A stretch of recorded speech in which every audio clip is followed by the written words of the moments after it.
संविधानाचा अपमान करण्याची घटना आपल्या शहरामध्ये घडली आणि 2-3 मिनिटांमध्ये अवघ्या ज्या व्यक्तीने ते कृत्य केलं त्याला पोलिसांनी तात्काळ अटक केली। आरोपी अटकेमध्ये आहे, त्याच्यावर योग्य ती कारवाई होईल आणि संविधानाचा सन्मान आम्ही सर्वजण करतो। कधीही असं कृत्य कुणीही करता कामा नये।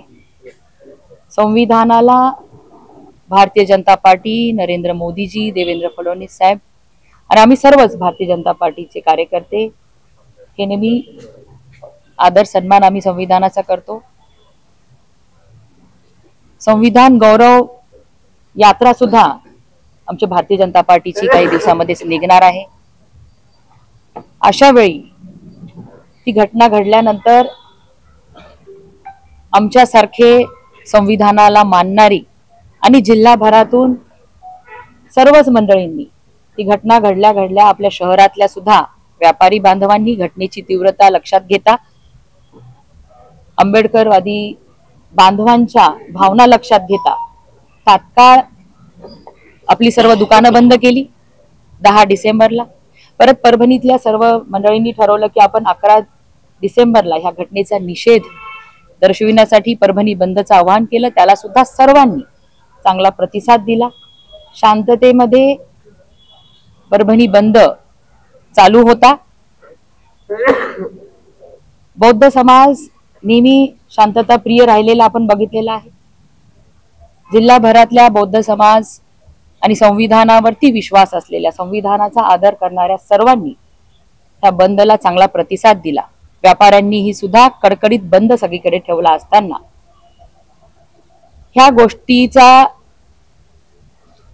फायदा घेत जातीय तेढ निर्माण करण्यासाठी काही समाजकंटकांनी जो प्रकार शहरामध्ये केला तो निंदनीय आहे।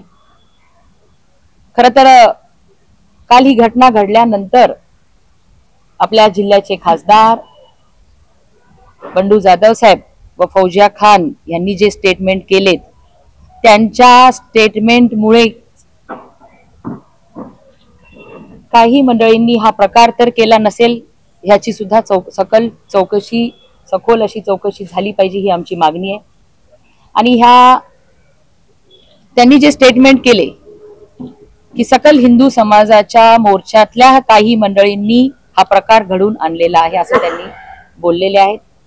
जेव्हा की त्या मोर्चाला बौद्ध समाजाचा सुद्धा पाठिंबा होता, बौद्ध समाजाचे आमचे समाज बांधव त्या मोर्चामध्ये आमच्या सोबत प्रत्येक ठिकाणी प्रत्येक तालुक्यामध्ये आपल्याला पाहायला मिळतील। शहरामध्ये सुद्धा मोठ्या संख्येने समाज होता। काही भंतेजींनी सुद्धा ह्या मोर्चाला आपलं समर्थन देण्याचं पत्र सुद्धा आमच्याकडे दिलेलं आहे। आणि मग केवळ जाती जातीमध्ये द्वेष निर्माण करणे, शांतता भंग करणे हा उद्देश ह्या एका जबाबदार व्यक्तींनी असं स्टेटमेंट करून लोकांच्या भावना भडकवण्याचं काम ही मंडळी करतात।